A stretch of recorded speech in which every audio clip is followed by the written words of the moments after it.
రైట్గా Pushpa arrest తొక్కిసలాట ఘటనలో చెంచల్గూడ జైలుకు అల్లు అర్జున్ మధ్యంతర బెయిల్ మంజూరు చేసిన హైకోర్టు. కేసులో అల్లు అర్జున్ A11 అరెస్టు తర్వాత స్టేట్మెంట్ రికార్డు, గాంధీ ఆసుపత్రిలో వైద్య పరీక్షలు, నాంపల్లి కోర్టులో హాజరు.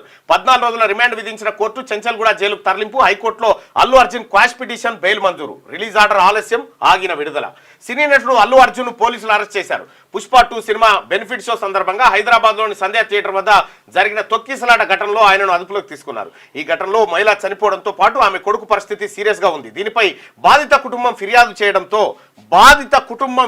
చేయడంతో చిక్కడపల్లి పోలీసులు కేసు నమోదు చేశారు. ఇందులో అల్లు అర్జున్ A11 గా పేర్కొన్న పోలీసులు శుక్రవారం ఆయనను అరెస్ట్ చేశారు. అనంతరం చిక్కడపల్లిలోని పోలీస్ స్టేషన్ కు తరలించి విచారించారు. అక్కడి నుంచి గాంధీ ఆసుపత్రికి తరలించి వైద్య పరీక్షలు నిర్వహించి నాంపల్లి కోర్టులో హాజరుపరిచారు.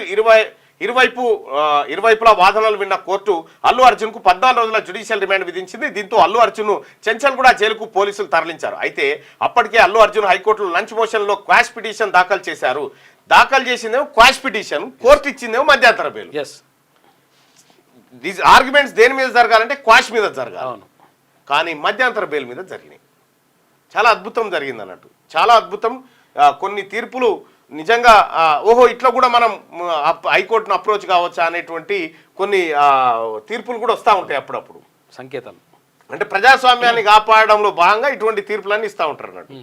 అట్లా మధ్యంతర బెయిల్ మంజూరు చేసింది. కాగా తొక్కిసలాట ఘటనకు సంబంధించి థియేటర్ యాజమాన్యం సహా అల్లు అర్జున్ పై BNS 105, 118, 1 సెక్షన్ల కింద చిక్కడపల్లి పోలీసులు కేసు పెట్టారు. రాత్రంతా జైల్లోనే. హైకోర్టు మధ్యంతర బెయిల్ ఇచ్చినప్పటికీ రిలీజ్ ఆర్డర్ అందకపోవడంతో అల్లు అర్జున్ రాత్రంతా జైల్లోనే ఉండాల్సి వచ్చింది. శనివారం ఉదయం 7 గంటల తర్వాతే ఆయన విడుదలయ్యే అవకాశం ఉంది. అల్లు అర్జున్ విడుదల కోసం చెంచల్గూడ జైలు వద్దనే ఆయన తండ్రి అల్లు అరవింద్ సహా కుటుంబ సభ్యులు వేచి చూశారు. చివరకు విడుదల కాడని తెలిసి రాత్రి 11:30 క్యాబ్ బుక్ చేసుకొని అక్కడి నుంచి వెళ్ళిపోయారు. కాగా మొదట నాంపల్లి కోర్టు రిమాండ్ విధించడంతో పోలీసులు ఆయన్ను చెంచల్గూడ జైలుకు తరలించారు. ఫార్మాలిటీస్ అన్ని పూర్తి చేసి క్లాస్ 1 అంటే మంజీరా బ్యారక్ ఏర్పాటు చేశారు. ఈ క్రమంలో హైకోర్టు మధ్యంతర బెయిల్ మంజూరు చేయడంతో ఆయన వెంటనే విడుదలవుతారని అందరూ భావించారు. కానీ అప్పటికీ వెబ్సైట్ లో హైకోర్టు ఆర్డర్ కాపీ అప్లోడ్ కాలేదు. సాయంత్రం 6 గంటల తర్వాత అప్లోడ్ అయింది. దాన్ని అడ్వకేట్లు జైలు అధికారులకు చూపిస్తే అంగీకరించలేదు. జడ్జి స్టాంపు సంతకంతో ఫిజికల్ కాపీ ఉండాలని స్పష్టం చేశారు. దీంతో అల్లు అర్జున్ లీగల్ టీం రాత్రి 10:20 ఫిజికల్ కాపీతో జైలుకు రాగా అప్పటికే టైం అయిపోయిందని అధికారులు తెలిపారు. సాధారణ కేసులో సాయంత్రం 6 గంటల వరకు అనుమతిస్తామని, ప్రత్యేక కేసులో గంట సడలింపు ఉంటుందని, కానీ ఇప్పుడు సమయం దాటిపోయిందని శనివారం ఉదయమే రిలీజ్ చేస్తామని స్పష్టం చేశారు. కొద్దిసేపటి క్రితమే రిలీజ్ చేశారు. ఆ పిల్లగాడు వెళ్ళిపోయాడు. ఇక సినీ స్టార్లైనా సామాన్యులైనా ఒకటే. హీరోను అరెస్ట్ చేస్తే ప్రశ్నిస్తున్న గొంతులు, పేద మహిళ మరణిస్తే స్పందించవా? సీఎం రేవంత్ చనిపోయిన బిడ్డ, పాపం ఒక కోటోల బిడ్డ అభిమానించి పోతే ఇంత దారుణమా? అప్పుడు ఏ హీరో ఏ నాయకుడు ఒక ట్వీట్ పెట్టలేదా? అల్లు అర్జున్ అరెస్ట్ లో నా ప్రమేయం లేదు, చట్టం ఒకవేళ ప్రమేయమే ఉండాలనుకుంటే అల్లు అర్జున్ వెళ్తాడా? సాధ్యమేనా? థియేటర్కు సామాన్యుడిలా వచ్చి సినిమా, సరే కోర్టులు ఎన్ని బెయిల్ ఇచ్చినప్పటికి కూడా రకరకాల ఇష్యూస్ ఉంటాయి.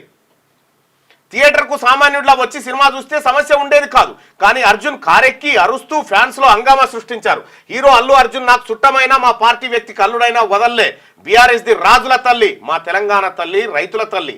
అజెండా ఆజ్ తక్ 2024 స్పెషల్ ఇంటర్వ్యూలో సీఎం రేవంత్ రెడ్డి. సినీ నటుడు అల్లు అర్జున్ విషయంలో చట్టం తన పని తాము చేసుకుపోయిందని, ఇందులో తన ప్రమేయం ఏమీ లేదని సీఎం రేవంత్ రెడ్డి చెప్పారు. భారతరత్న బాబాసాహెబ్ అంబేద్కర్ అందించిన రాజ్యాంగం ప్రకారం దేశ ప్రధాని అయినా సామాన్యుడికైనా ఒకే చట్టం అని స్పష్టం చేశారు. తనతో పెట్టుకుంటే వదిలేస్తానని, కానీ రాజ్యాంగం సామాన్య ప్రజలతో పెట్టుకుంటే ఖచ్చితంగా జైలుకు పంపిస్తానని హెచ్చరించారు. క్రైమ్ చేసింది ఎవరన్నదే తమకు ముఖ్యమని, అంతేగాని ఆ నేరస్తులు సినీ స్టార్లా పొలిటికల్ స్టారా అన్నది తమకు అవసరం లేదన్నారు. స్టార్లకు తాను ఇచ్చేది వారి నుంచి తీసుకునేది ఏమీ లేదని క్లారిటీ ఇచ్చారు. ఏడాది పాలనలో తెలంగాణలో ప్రజాస్వామ్యాన్ని తిరిగి తెచ్చామని చెప్పారు. శుక్రవారం ఢిల్లీలో ప్రముఖ జాతీయ మీడియా సంస్థ అజెండా ఆజ్ తక్ 2024 స్పెషల్ ఇంటర్వ్యూలో సీఎం రేవంత్ రెడ్డి పాల్గొన్నారు. ఈ సందర్భంగా అడిగిన ప్రశ్నలకు సమాధానం ఇచ్చారు. హీరో అల్లు అర్జున్ అరెస్టుకు గల కారణాలను సీఎం వివరించారు. హీరో అల్లు అర్జున్ హీరో, సినిమాకు హీరో. ఈ నేరాలు చేసే కాడ ఏముండదు. మొన్ననే ముఖ్యమంత్రి గారు క్లియర్గా చెప్పిండు, నేరస్తులకు VIP ట్రీట్మెంట్ ఉండదని చెప్పిండు. కేపాల్ గారు ఆయన వల్లనే భయపడి వదిలిపెట్టింది అనేటువంటి యాంగిల్ చెప్తారు ఆయన. క్యూ న్యూస్ లో పనిచేయటకు అనుభవం గల కెమెరామ్యాన్లు కావాలను సంప్రదించవలసిన నెంబర్లు 8688926084. qnews@gmail.com ను సంప్రదించండి. లైక్ చేయండి.